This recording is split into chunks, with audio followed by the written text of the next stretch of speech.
positive or brighter side, I'm going to argue that the history of human rights, and in particular the history of abolitionism and the slave trade that I'm going to talk about for a substantial portion of my remarks today, shows that over time, social movements engaged in efforts to make positive changes in the law for human rights goals can succeed, even when in the short term it seems like they might not.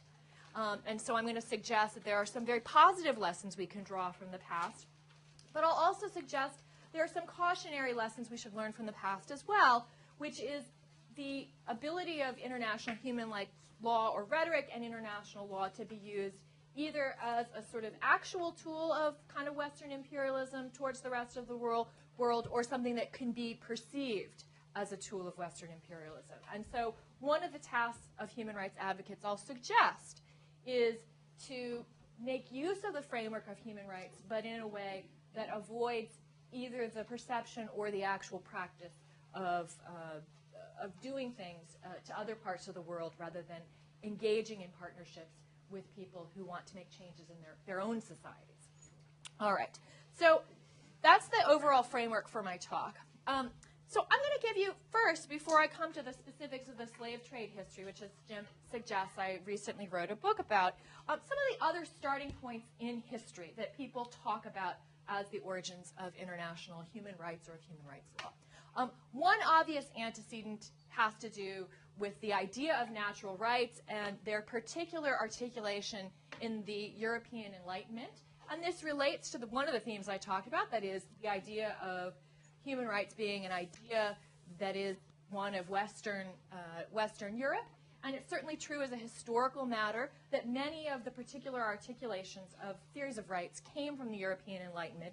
And that alone doesn't mean that they can't be embraced or that there aren't other concepts on which human rights law today draws that have deeper roots in other parts of the world and their own philosophical traditions. But certainly the particular articulation of natural rights by philosophers in the Enlightenment, Locke, Rousseau, etc., is one of the important historical antecedents. And as I suggest here, one of the debates in the field has to do with whether there are analogs to rights in other traditions, whether other traditions might express these as duties or a pairing of rights and duties. And indeed, when the Universal Declaration of Human Rights was drafted in the 1940s, the UN convened a commission of philosophers from different parts of the world with different philosophical traditions to look at sort of what common values were articulated in the philosophies of different parts of the world. And that was part of the drafting of the Universal Declaration of Human Rights. Although Eleanor Roosevelt, who was chair of the UN Human Rights Commission, famously at one point in the negotiations over the Universal Declaration said, we're going to have to stop talking about why we have rights, because if we continue to do that, we will never reach agreement. We're just going to have to put the philosophical questions aside and come up with a list of rights, sort of practically. So it played a role in the creation of the Universal Declaration to sort of see, was there something in Confucian tradition or Islamic tradition, for example, that supported similar ideas, although it reached a limit in terms of whether they could come up with a common core of rationalization as opposed to a list of things that different societies valued in the construction of society. People have also talked, and here I show a book by the historian Lynn Hunt, Inventing Human Rights, which was an influential book that she published several years ago. Also developments in the ways of thinking in particular in Europe in the 18th century, not just in terms of natural rights philosophies, but also in terms of literature and art, the development of the novel and of portraiture as a way of having people have greater empathy, forms of art that led people to have greater empathy for others, and therefore to be more concerned about protecting the rights of others. People have also talked about Adam Smith and the idea of the economy, perhaps not the most obvious antecedent for human rights, but people say that Smith introduced the idea of sort of cause and effect through the marketplace over long distances. And that turned out to play a role in abolitionist thought, because one of the things when I come to the abolition movement that I'll talk about is the way in which abolitionists in the UK, for example, understood that their purchasing decisions, the decision to buy sugar, for example, would have an effect on plantation slavery in the New World. And it was Smith's introduction into discourse of the idea of the marketplace and the idea that, that economic power would have these effects over long distances that caused abolitionist and civil society movements to develop ideas of things like the boycott, right? So if we boycott sugar, that will have an effect on slavery in the New World. Another point in the history that many people consider relevant are in the age of revolutions, the American and French Revolution, the articulation of rights in the American Declaration of Independence. We hold these truths to be self-evident, that all men are created equal and endowed by their Creator with certain inalienable rights, among them the right to life, liberty, and the pursuit of happiness, the Declaration of the Rights of Man in connection with the French Revolution, and then in the United States, the instantiation of those rights ideas in the Bill of Rights and the amendments to the Constitution. At the same time, in this same time period, I want to talk a little bit about the sort of darker side of international law in particular. Here I've got a goofy image from a video game, The Conquest of the Americas. I'm not sure what one does in this video game, but it seems like it might not be that politically correct. But one of the sort of darker elements of the history of international law was the justification of the conquest of the New World and the colonization of both parts of Asia and Africa, in part on humanitarian grounds. That is, on the rationale that the European settlers were going to be a civilizing influence, that there was a humanitarian justification for conquest and intervention. So too with the slave trade. International law was used to support the institution of slavery. Indeed, one of the justifications for slavery in the kind of period leading up to the late Enlightenment, when philosophers began to reject slavery, was the idea that it came from the rights of just war, and that when people were captured in war, that it was an acceptable accompaniment to their capture to enslave them rather than killing them, and that international law, or the law of nations, therefore formed the sort of justification or legal basis for the institution of slavery. And indeed, slavery was given as an example of one of the few instances where a practice was contrary to natural law, but was supported by the law of nations, or what was called the jus gentium in the early modern period.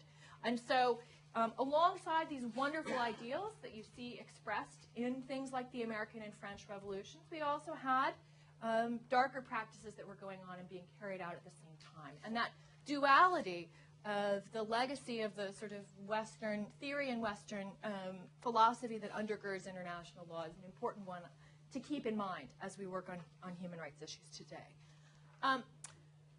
Most accounts of the history of international human rights jump directly from this sort of early period in the late 18th, early 19th centuries, around the time of the American and French Revolution, almost directly to World War II, where the crimes of the Holocaust gave rise to, in the sort of conventional account, a widespread revulsion and determination to change the international legal order in order to prevent a recurrence of those kinds of events.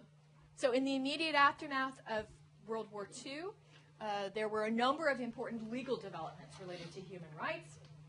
Famously, the Nuremberg trials of the Nazi war criminals for, among other things, crimes against humanity, as well as war crimes and crimes against peace. And this was considered a sort of important precursor, is considered today an important precursor to things like the International Criminal Court or the ad hoc criminal tribunals. Also, with the founding of the UN, which contains references to human rights in its charter, which was adopted in 1945. The original draft of the UN Charter didn't contain any references to human rights, but non-governmental activists who were present in San Francisco at the founding convention of the UN, along with smaller governments, pushed the great powers to include references to human rights in the Charter, and so the Charter does include some somewhat cryptic references to human rights. And importantly, it also provided for the creation of the Human Rights Commission under the Economic and Social Council of the UN. And there we see Eleanor Roosevelt, who was the first chair of that commission, and one of its first enterprises was drafting the Universal Declaration of Human Rights, which was unanimously adopted by the UN General Assembly in 1948, with a few abstentions from Russia and other Eastern Bloc countries and Saudi Arabia, among others. Also, with the creation of the UN, here you see the International Court of Justice building in The Hague, architecture for enforcement of international law, and other important treaties like the Genocide Convention, which was also open for ratification in 1948, and the 1949 Geneva Conventions. So there was a big flurry of activity in that immediate post-World War II period. And one of the things that historians of human rights argue about now is how significant those actions were, given that after that brief flurry between about 1945 and 1949, progress was dramatically slowed in terms of actually implementing human rights law. There we see a cartoon about Eleanor Roosevelt instructing her class on human rights. But one of the reasons why the human rights movement stalled in the immediate aftermath of World War II was, of course, the Cold War. And with increasing tension between the Western Bloc countries, the United States and its allies, and the Soviet Union and its allies, there was no great political will to turn the Universal Declaration or the other things that had come out of World War II into enforceable legal norms. Indeed, each side feared that those enforceable legal norms would be used against them. The U.S. was concerned that international legal institutions would be used to attack segregation, among other things. The Soviet Union, of course, was concerned about free speech, repression of dissident groups, etc. And so it took a long time to transform the Universal Declaration into the two treaties that it eventually was translated into, the International Covenant on Civil and Political Rights and Economic, Social, and Cultural Rights, which weren't drafted and completed until the 1960s. Also in the sort of early post-World War II period, decolonization was a major factor in global affairs, and it was intersecting with the Cold War. And one of the other things that's important for the legacy of international human rights today is just, and in terms of this sort of somewhat problematic history of Western imperialism and its relationship to the international legal architecture, as you can see here, there are huge parts of the world that were not independent when the UN was created and when the initial, that sort of post-World War II lawmaking occurred.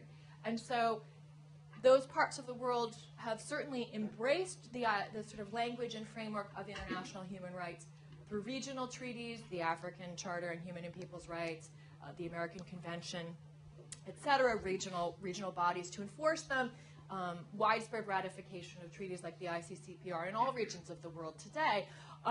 But the history, and the really, in terms of the long sweep of human history, a really pretty recent history of decolonization is an important factor in examining the structure of international human rights and the way that it's perceived in many parts of the world, as well as embraced.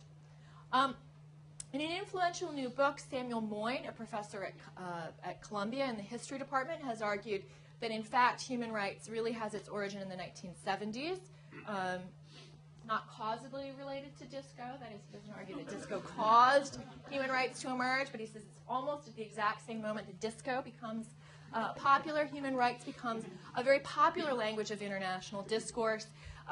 Amnesty International wins the Nobel Peace Prize. President Jimmy Carter gives speeches announcing that human rights is a priority in his foreign policy. The Helsinki Accords between the USSR and other Eastern Bloc countries in the West opened the door for what ultimately is part of the downfall of the Soviet Union and other communist regimes, through, in part, their recognition in the Helsinki Accords of the applicability of the Universal Declaration of Human Rights, which the Soviets had abstained from voting in favor of in the General Assembly in 1948.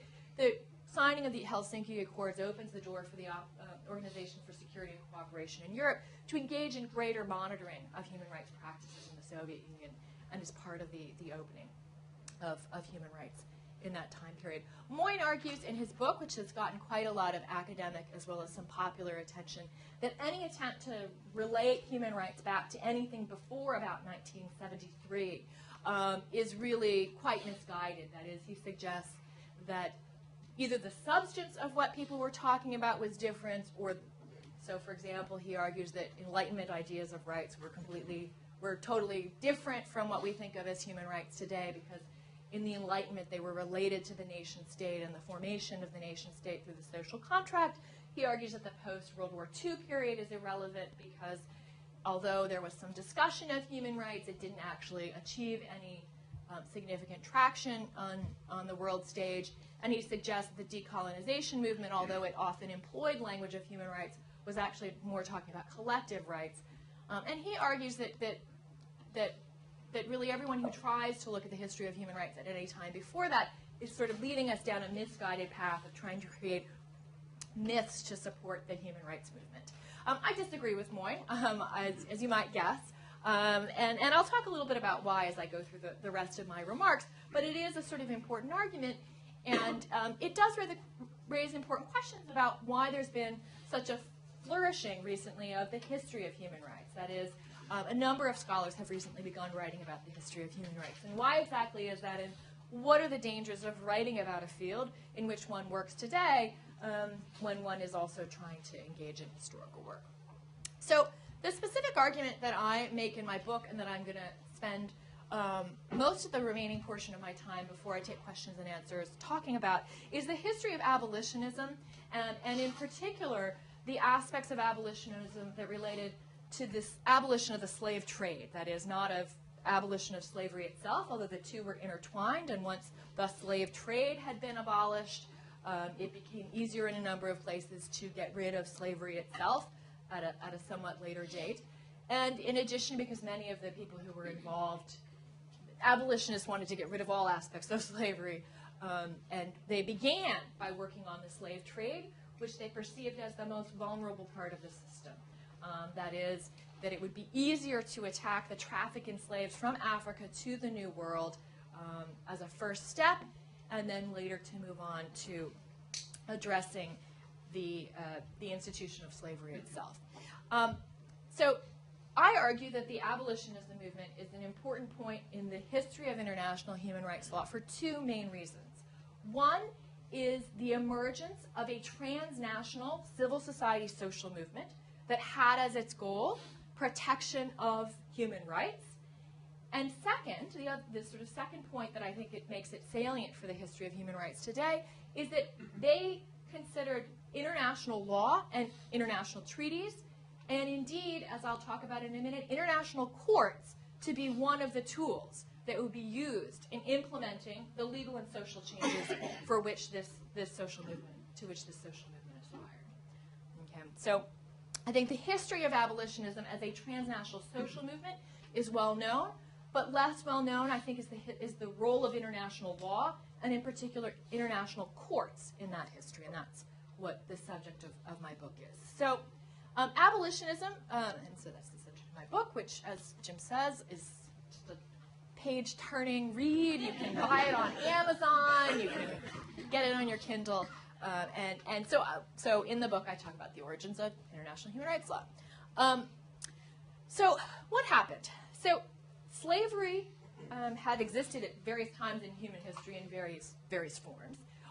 But in the Atlantic world, in the early modern period, it took the particular form of chattel slavery in which Europeans, cooperating with various local rulers in Africa who engaged in some of the initial captures, took people from Africa to the New World and enslaved them in chattel slavery on plantations.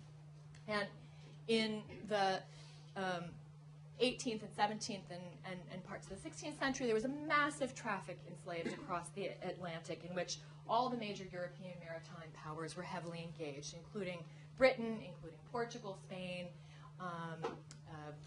At the times they configured themselves, France, the Netherlands, etc. And this was considered justified by international law. International law didn't question it at all, and in fact was used as the primary justification for the slave trade. This was something that international law allowed. But in the sort of late 1700s, in response to a variety of factors, including Enlightenment philosophy about natural rights, the sort of early Enlightenment philosophers had not much condemned slavery, but by the later periods of the Enlightenment, they were suggesting that slavery was wrong, that it was contrary to natural rights. the sort of development of Enlightenment philosophy, along with other changes in society, religious revival movements in particular countries, the Quakers, among others, were a religious movement that was particularly anti-slavery, and changes in the way people thought about the relationship between their actions and the effects that it had on others. Abolitionism became a sort of social movement that arose in civil society. It was in various strength in different countries, but it was particularly strong in Britain. And Britain is, therefore, a central part of the story that I'm going to talk about in terms of abolitionism and in terms of changes to international law. But it was a transnational social movement, although it was strongest in Britain. There were world anti-slavery conferences throughout the 19th century where abolitionists from all over the world would gather together in London. There were particularly strong ties between abolitionists in the United States and in England, including through religious networks like the Quakers. And there were ties between abolitionists in other countries, France, Brazil, Spain, etc., although the abolitionism movements were smaller and got a later start in some of those other countries. So as abolitionism became a sort of social movement, there was pressure, and the United Kingdom, or I guess it was Britain, in 1807, Parliament passed an act for the abolition of the slave trade. If anyone's seen that movie about William Wilberforce, has anyone seen the movie where William Wilberforce heroically persuades the Parliament after years of struggle to abolish the slave trade? So the Parliament abolishes the slave trade in 1807. The United States Congress also in 1807 passes legislation forbidding U.S. citizens and ships from engaging in the slave trade. It's the first, and it takes effect in 1808, which is the first year allowed by the Constitution. So one of the compromises at the Constitutional Convention was that into the Constitution was inserted a provision that the federal government could not regulate the importation of slaves until 1808. A number of states had done so prior to then, but at the first constitutional moment that was available, the Congress did in fact pass legislation against the slave trade, which President Jefferson sent up, describing it as, President Jefferson's message actually describes it in terms of using the literal language human rights. Perhaps surprisingly, in terms of American history and politics, the slave trade was related with the issue of slavery, but did not correspond exactly to it in terms of the interests of southern states and slaveholding states, which is part of what made it possible for the U.S. Congress in 1807 to also pass legislation against the slave trade. Indeed, in the Civil War, the Constitution of the Confederacy actually prohibited the importation of slaves or the participation in the slave trade by the Confederacy, in part to curry favor with the British, in part also because the particular characteristics of plantation slavery in the U.S. made it possible to sustain a population of slaves because mortality rates weren't as high as they were in some other parts of the New World, and therefore banning imports or imports of slaves actually increased the value of slaves that were already owned by southern slave owners, and therefore they had a kind of economic self-interest that made them not always so strongly opposed to measures against the slave trade. So Britain abolishes the slave trade 1807. The U.S. Does as well. A few smaller countries, Denmark, had done so earlier. There's a big problem because it's an international practice, and many different countries are engaged in it, and it quickly became apparent to the abolitionists in Britain that if they couldn't get some kind of international cooperation, that their ban on it was going to have no effect other than shifting the trade to other flags. That is, the British had banned it, but the French were perfectly happy to carry slaves, so were the Portuguese, so were the Spanish, so were the Dutch. And so all that was going to happen was that British ship owners would no longer be engaged in this lucrative practice. British plantations in the Caribbean, which had higher mortality rates than North America, would no longer get fresh labor, and that would hurt them economically compared to French plantations, for example, which would continue to get new slaves. And so as soon as Britain had banned the slave trade by its subjects and on its ships, it quickly became in the interests of sort of a large coalition, including the abolitionists, but also including British plantation owners, to try to get other countries to ban the slave trade as well, and to try to suppress participation in the slave trade by other countries. So as you can see, it sort of is at this point continuing from Africa, and the U.S. actually was pretty effective in enforcing the ban on imports of slaves into North America. And so within a pretty short time period after the U.S. banned importation of slaves, there were not a lot of slaves being imported into North America. But what did continue to happen on and off through the early 19th century was U.S. flagged ships were engaged in slave trading to Cuba and Brazil, which were then the biggest targets of the importation of slaves. Immediately after Britain banned the slave trade in 1807, it was at that time in the midst of this long-going series of wars with France, which had a bunch of different segments and configurations. But one of the important things that this did was give them an excuse under international law for searching other countries' ships, because the international laws of war at the time allowed you to search even neutral ships. And so during the Napoleonic Wars, Britain began trying to stop the slave trade by other countries under a theory of natural rights, that is, that slavery was contrary to natural law. And it did so unilaterally by searching and capturing other people's ships, and when it found slaves on board, condemning them in British courts on a natural rights theory, that it was contrary to a natural law to engage in the slave trade. Their ability to do this ended with the end of the Napoleonic Wars, because the law of nations did not allow the search of other countries' ships in peacetime. It would have been a cause of war to do so. And so after the Napoleonic Wars ended, even the British courts immediately reversed course and started saying, actually, now you can't just grab a French or a Spanish or an American ship and condemn it for carrying slaves. We're no longer at war. You don't have the right to search other ships. And so there's just a slide on that. So what Britain did was begin negotiating treaties with other countries to ban the slave trade. And some of the treaties at first just contained sort of cheap talk, soft language. The slave trade is inhuman, contrary to natural rights. Everyone should stop it.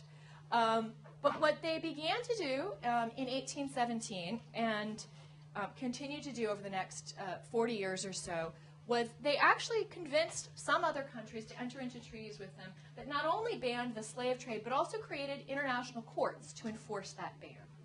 And so these courts, as I recount in the book, heard some 600 cases and freed 80,000 slaves off of captured slave trading vessels in the Atlantic Ocean.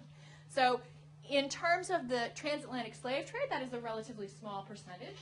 But in sheer human terms, 80,000 humans taken off of ships and freed from slavery, granted certificates of freedom, is an important achievement. And moreover, I suggest, in terms of the history of international courts and the history of international law, this is quite a significant achievement. That is, the International Criminal Court, for example, has heard nothing near 600 cases, let's say. So what I argue in the book I sort of recount the history of these courts, which have been largely forgotten, in particular by historians of international law, although they were actually remembered on the eve of World War II. So early in World War II, a judge on the Permanent Court of International Justice, which was the chief court of the League of Nations and the predecessor to the International Court of Justice created under the UN, writes a report on the feasibility of trying the Nazi war criminals, and discusses the history of international courts, and that his report discusses the slave trade tribunals as one historic example of international tribunals that were set up by treaty. And so at the time of Nuremberg, they weren't forgotten, but they were largely forgotten through most of the 20th century. And so I'll try to wrap up quickly because I want to leave some time for questions. But as I argue in the book, the slave trade tribunals and treaties, they had a sort of checkered history as they went about their work. There were time periods in which they heard a sort of significant number of cases. I show here the number of cases tried in mixed courts, which are the international courts, and then also in British courts, which are the dotted line. There were also cases tried in American and French courts. There were a number of loopholes in the treaties. There were a variety of problems of diplomatic relations between the countries that came into effect. But what I argue in the book is that they were enmeshed in a broader process of social change, and that ultimately the slave trade was suppressed because different countries came to the conclusion that it was no longer acceptable. In part, certainly they might not have done so had it been sort of devastating to all of their economic interests, but they were in part persuaded that the slave trade was morally wrong, was contrary to human rights.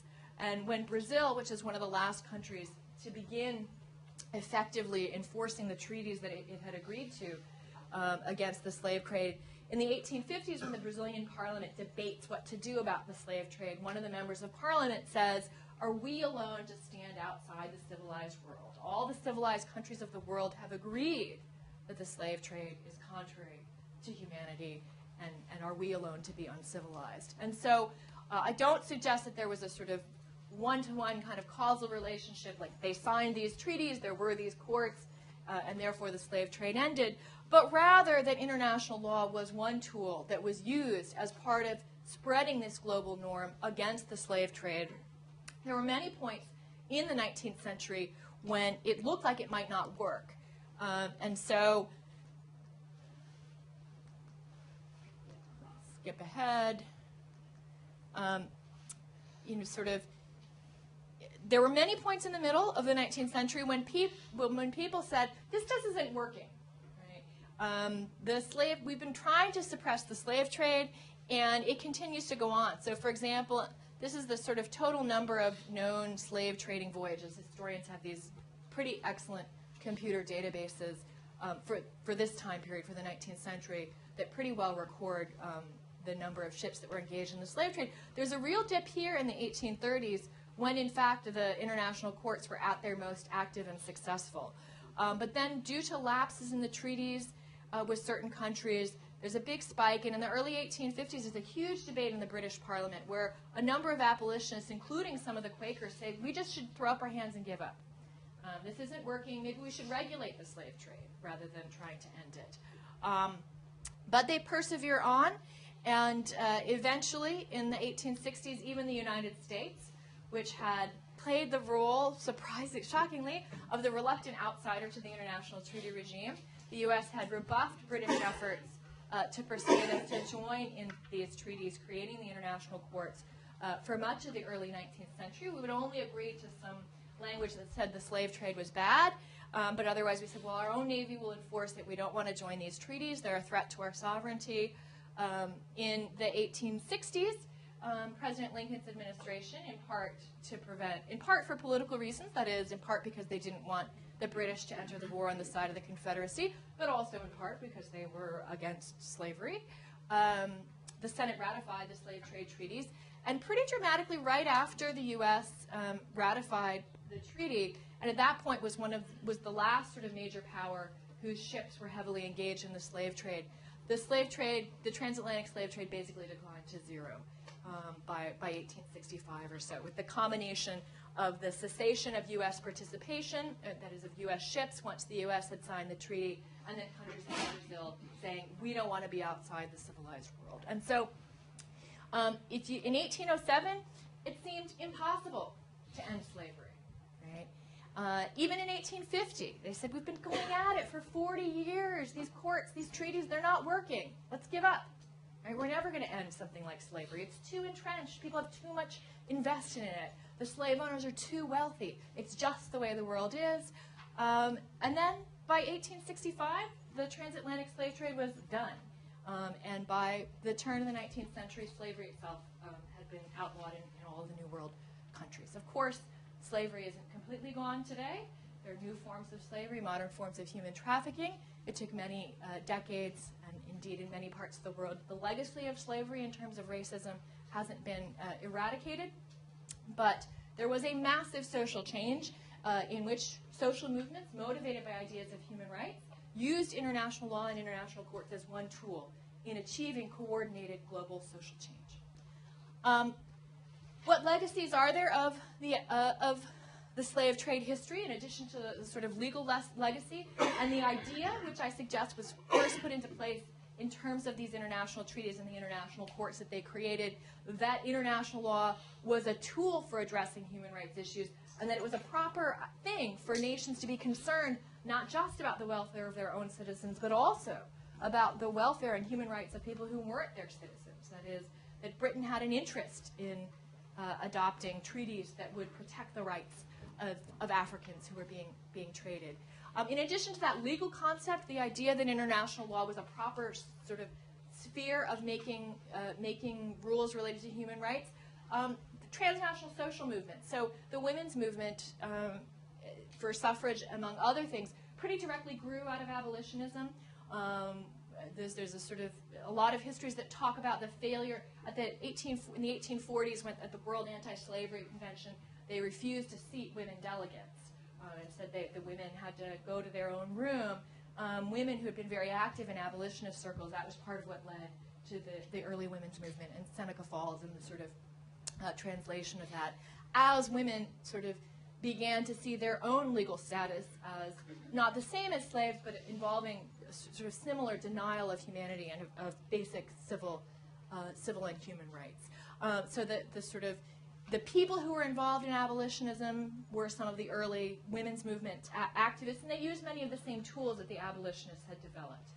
International meetings, that is, of social, of movements of people from different countries, petitions, boycotts, public speaking series, and things like that. So a lot of the tools that were used by abolitionists were then used by the women's movement in various countries, and then by other transnational social movements in the 20th century. Other things that I think we can take from the history of the slave trade movement is the focus on non-state actors. So one of the big debates in terms of international human rights law today concerns both the role of sort of on the good side of, I don't want to say the other side is bad, but the sort of non-state actors is NGOs, right? And so the central role played by non-state actors in civil society movements in pushing for governments to engage in international lawmaking. So when Britain entered into the peace treaty with France in the teens that banned the slave trade, there were mass demonstrations in Britain, and something like 1 out of every 5 people signed petitions urging the government to include provisions related to the slave trade in that peace treaty with France at the end of the Napoleonic Wars. So transnational social movements played a really big role in the abolition of the transatlantic slave trade. Also, as the Keogh-Bell decision of last week, in which the Supreme Court held that the Alien Tort Statute did not apply in the facts of that case to the extraterritorial conduct of Shell Oil, but sort of is human rights law really just about states, or is it also about the activities of non-state actors? Well, the slave trade was, although states were complicit in it and participated in it through state trading companies at various times, the major human rights violators in the slave trade were non-state actors. And so uncovering this as the sort of first point of intersection between international law and human rights, I think highlights this centrality of non-state actors to international human rights law in a way that the sort of post-World War II Nuremberg story leaves out, because Nuremberg and the post-World War II period was largely focused on crimes of state. Other things, crimes against humanity and universal jurisdiction. So one of the things I also recount in the book is the phrase crimes against humanity, which was first legally used at Nuremberg, and which some people have dated perhaps to the Hague Conventions of 1899 and 1907 and the Martens Clause, Law of War treaties, but they don't actually use that word. The idea of crimes against humanity was used in connection with the slave trade, and so in the book I talk about how Henry Wheaton, who was the major American treatise writer on international law in the 19th century, in 2 of his works used the exact phrase crimes against humanity in describing the slave trade. And many of the debates about jurisdiction over the slave trade turned on this idea that it was a crime against humanity in the same dual sense that crimes against humanity today are, which is a crime against humanity that is against the very quality of being human of the people who are the victims of the practice, but also a crime against humanity in the sense that it's a crime that affects all of us and that is the proper subject of universal international concern. That duality was used in describing slave traders as hostis humani generis, enemies of all mankind, in the same way that pirates had been.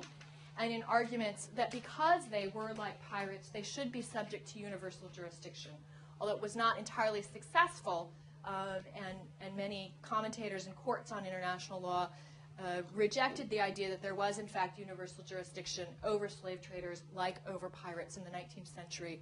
The idea that the slave trade was similar to piracy in terms of constituting a crime against all mankind was something where the idea was developed in a way that laid the groundwork for modern 20th century applications of the idea of universal jurisdiction. That is, that General Pinochet's crimes, for example, are something that is of concern not only to people in Chile, but to people around the world because they are crimes against humanity as a whole. Finally, in terms of the issue of modern practices of slavery, I suggest there are important lessons that we can learn in terms of the potential for international cooperation and enforcement. And indeed, one of the things that I'm working on in another article is the potential for using the International Criminal Court and crimes against humanity prosecutions to address contemporary issues of slavery. So there are also lessons that could be drawn, which I won't go into here, in terms of for the potential of the International Criminal Court in the ups and downs of that graph of when the slave trade courts worked or didn't work in terms of trying to construct effective international courts today and the relationship between state power and the effectiveness of international institutions. One of the things I argue in the book is that when the slave trade courts were effective, they were in part effective because of the power of the British Navy, which was used to support and enforce it. Indeed, international courts today sometimes have achieved their effectiveness or their ability to enforce the law because of the intervention of powerful states. So, for example, the International Criminal Tribunal for the former Yugoslavia, or ICTY, was only able to apprehend the defendants that it had indicted because NATO was occupying the region and was participating in the capture of those defendants.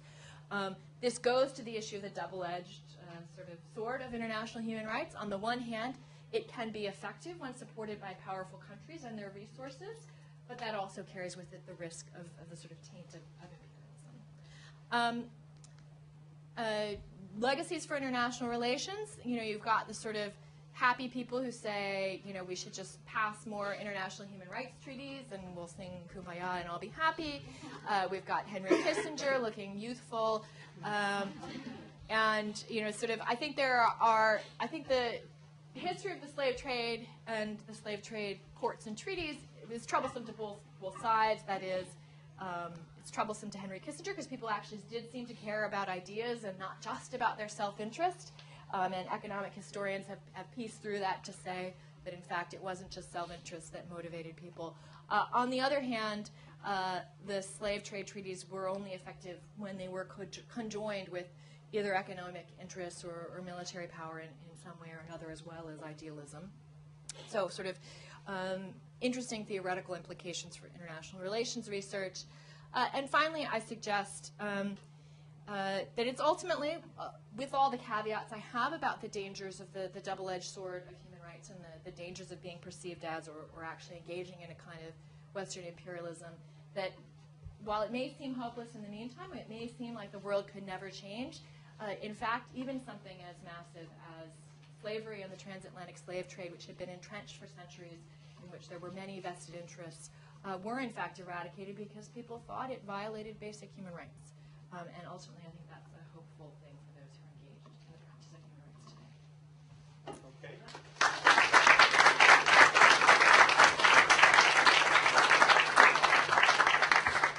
So we're recording, but I'll ask if you're going to ask a question, just to project a bit. It's a general room mic, and we have time. There are about 15 minutes by 2. So questions, thoughts, concerns, and a question here. Hi, so thank you very much for very interesting, illuminating talk. I wanted to ask you a little bit about the implications. You talked about theoretical implications for international relations, and in particular in political science, there's lively debates about, on the one side, the people who, like you mentioned, focus on non-state actors, transnational activists, and talk about the history, Keck and Sicking and Finnemore and Simmons and others that talk about the abolitionists and talk about suffragists, and all the way to today's NGOs. On the other hand, there's the people who emphasize, like you said, state interest and economic interest. And I was wondering, where do you situate the courts? Because the courts, and in both in the historical case and today, it's always a collaboration between domestic courts and international courts working on, in tandem, sort of on similar issues. It seems like you said at some point something like it was used by the activists, the courts were used by the activists, but it was only effective when it was backed by state power. And then I was wondering, because the courts are like a state institution, but it also has some independence for what you usually think about in terms of states as governments. So I was wondering, how do you think this kind of mechanism works? Yeah, well, these courts were not as independent as contemporary courts. So today we think of courts and judges as being really independent of their states, although with international courts that's actually often a question. That is, to the degree to which judges actually sort of take instructions from their countries or advocate for the interests of their countries, whether or not they're actually taking instructions.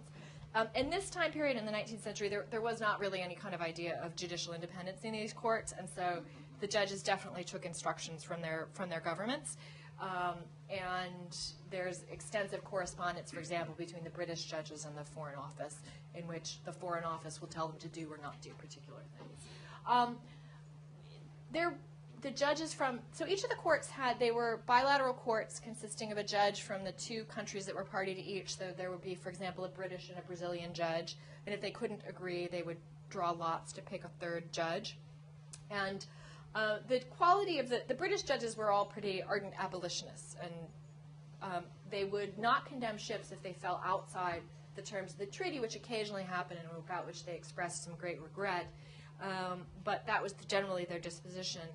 The other judges were quite a mixed bag. There were many of them over the years because there was frequent turnover in the judges because the courts were held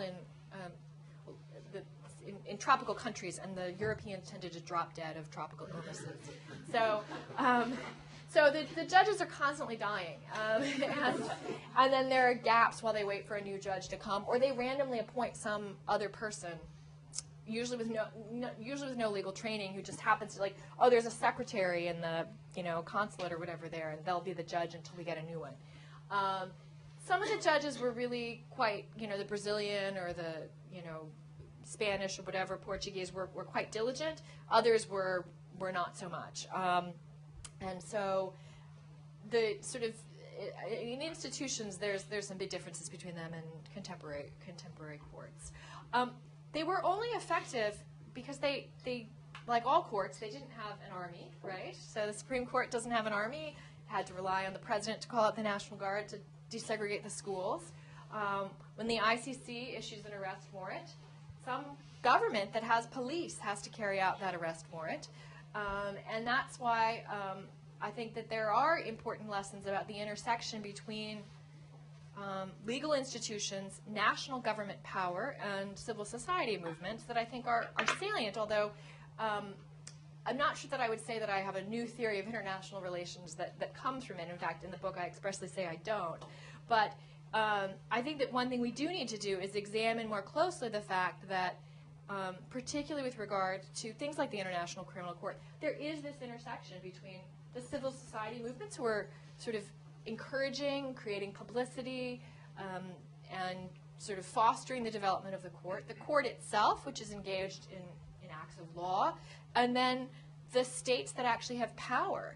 And I think there's sort of some polarized views of that. There's one that, well, that just means that they're tools of Western imperialism, right? That the court is just being used against Africa and it's not being used against powerful countries. That's the sort of dark-edged side of things. Or on the flip side of the United States, that it's a threat to sovereignty, right? That, and I think that sort of the more complex story that this history shows is that state power can be used to reinforce international institutions, and states can effectively use international law to project their interest in humanitarian objectives. And there's this delicate balance between those factors. There's an interesting debate in the British Parliament in the 1850s when they're talking about whether they should continue to engage in abolitionist activity that really is interesting to me. One of the people asked the foreign secretary, why are we even concerned about this? Like this, how does this affect us here in Britain? If we decided that the death penalty was bad, would that be a proper objective of British foreign policy? And the Foreign Secretary in 1852 says yes, it would be. If we determined that the death penalty was morally wrong, it would be a proper objective of foreign policy. And so it's interesting. And then again, the flip side of the danger of it is that colonialism was also an appropriate objective of foreign policy, and it was in part justified on the things of, well, we're going to get rid of uncivilized practices. So it's a two-edged sword. I was wondering what you think the implications are of the abolitionism of the slave trade to voices that are heard with regard to making rape a crime against humanity. So do you think there are lessons to be learned from that, and what are your thoughts on that? Well, I think rape has been found to be a crime against humanity by some of the ad hoc criminal tribunals, and I think it, meets the definition. There's not a lot of, there's not a lot of gender in this story, right? I mean, the people who were engaged in this, they were concerned about the human rights of the slaves and about the humanity. But there is, all this did happen in a time period where the world was quite different than it is now. And so you don't hear a lot of the voices of the slaves themselves. There's sometimes testimony of the slaves, and in the book I talk about those who did testify and also some who gained their freedom and then became engaged in various activities afterward that led to written records of how they participated in and perceived their participation in the system. But gender does seem to have been a conscious concern of many of the people who were engaged in this particular aspect of it. In abolitionism more generally, gender played a role, and women, and that's one of the reasons that women were involved in the abolitionism movement, although sometimes in sort of weird 19th century ways. That is, one of the problems with slavery was people were concerned about the rape of female slaves, but in part because that was viewed as corrupting the men who did it. I mean, there's, it's all mixed up in that time period. And women slavery was seen as an issue that was appropriate for them to be concerned about because they were the guardians of morality, right? And so they could be concerned about the morality of sexuality related to slaves and to childbearing and things like that, and the moral upbringing of children. So women and gender issues played a role in it, but not in a way that I think directly translates today to those issues. And so the concept of crimes against humanity, I think, and of war crimes have rightly been expanded to encompass gender crimes since the 1990s and the work of the ad hoc tribunals, in various degrees, and now being carried forward in the ICC with not always consistent results. But I think that the sort of modern practice provides maybe stronger support for that than any of this history. Yeah. Was there concurrent jurisdiction with national courts? And if So, who made the judgment about getting into a national court versus an international court? And does that have any lessons for us today in, for example, the Rome court as opposed to using national courts as human rights courts? Well, so there was de facto concurrent jurisdiction, and so that throughout the time period, national courts were also engaged in this. As a matter of the formal law, it was a kind of constantly moving target. So the treaties were bilateral, so not all countries were party to them. So there were large chunks of time where Portuguese and Spanish ships were subject to them, but American ships and French ships weren't. And so to that extent, there was this treaty regime overlaying de facto system of adjudication in national courts. Even during those time periods, the ships, it was really hard to determine the nationality of the ships. They carried multiple flags and multiple fake papers, and so depending on who captured them, they would pretend to be something else. And so even in that time period, there actually are U.S. flag ships and French flag ships that get tried in the international courts on the grounds that they're not really American, they're not really French. And for large chunks of time, the Americans and the French don't care about that. They're fine with it because they aren't really their ships. They know that they've just procured that flag somehow on the black market, and that they really are some other nationality. At other times, the U.S. gets more upset, right, and says, we want to try these cases in our own courts. And so that sort of goes on. There are also disagreements between the British and the countries that are in the treaties about whether the treaties allow for concurrent jurisdiction in British courts or Brazilian or Portuguese courts, as well as in the international courts. And the British argue that they do, right? And the basis for doing so relates to the arguments about universal jurisdiction and piracy. So the British claim that the treaties, by declaring the slave trade to be piracy, which is subject to universal jurisdiction under the law of nations, thereby implicitly assent to their trial in British courts. The Portuguese and Brazilians don't like that argument, so there's a disagreement. But the British courts do, during the period when this dispute is going on and the Portuguese and Brazilians have started not cooperating so well in the international courts, they do deploy concurrent jurisdiction in British courts, and they condemn ships in British courts when the international courts won't. And that, I suggest, sort of acts as a backstop to the international courts and to pressuring those countries to engage in more effective enforcement. That is, the fact that you can go to a British court, right, and that they're going to take the ships there actually leads the Portuguese and the Brazilians to cooperate in the international courts more. And the U.S. and the British go back and forth about this. There's at one point in the 1820s, the U.S., it gets to the Senate, a treaty that would ban the slave trade and would allow either country to capture each other's ships, but would provide for trial in national courts. It ultimately fails when the Senate adds too many amendments to it. But the U.S., for example, is more comfortable with trial in national courts. So it goes back and forth throughout the time period. And what I basically suggest is that the escape valve of national court jurisdiction is an important component of the whole system. It goes to the state power issue, right? Because these are, well-functioning courts that can carry out their judgments, and that it combines to sort of reinforce the international courts and to reinforce to make the treaty system sort of become a more effective to close the net around people who are trying to evade the treaties. How do lawyers get paid? Oh.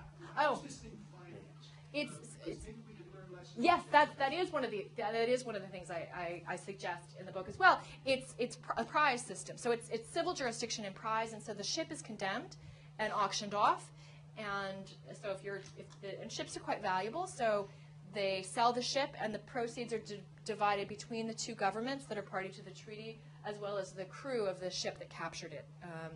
And then there are also time periods where the British government pays a bounty for each slave that's freed, in addition to the prize money from the ship. But that, I suggest, is another thing that goes to the complexity of the relationship between power and money and ideas, which is that one of the reasons the system works is that there's this powerful financial incentive, not only for the governments, but also for the individual ship captains to do this, because that's how they make money, by doing it. So, One more, Cess, I think you have a last question. Yeah, I was wondering whether there are any lessons to be learned from this story about international campaigns that target corporations, because these are people who work for, right? The traders have their own firms. Does the national movement ever try to target directly the corporations, and if so, what does that tell us for the purposes of today's campaigns against corporations in the global economy? yeah, I actually looked at this in conjunction with the Kiobel case.